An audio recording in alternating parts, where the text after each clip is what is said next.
காத்து கொஞ்சம் பலமடைஞ்சா கட்டு மரமாடும் ஐயா. ஏழை எங்க குடிசையெல்லாம் வெட்ட வழியாகும் ஐயா. செந்தூரில் நீ இருக்க என்ன குறை நேரும் ஐயா. கோவில் மணி கேட்டிருந்தா வாழ்வில் இல்லை கும்பமையா.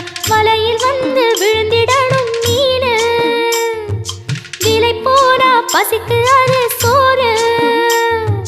உப்பு காத்து ஊத காத்து சுத்தும் கடலு கரைய பார்த்து சத்தியமா கோயில் கொண்ட சுப்பையா. எங்க குப்பத்துக்கு குல விளக்கு நீ ஐயா. திருச்செந்தூர் ஆண்டவனே வேல் முருகா, தினம் உனக்கு நன்றி சொல்வோம் மால்மருகா.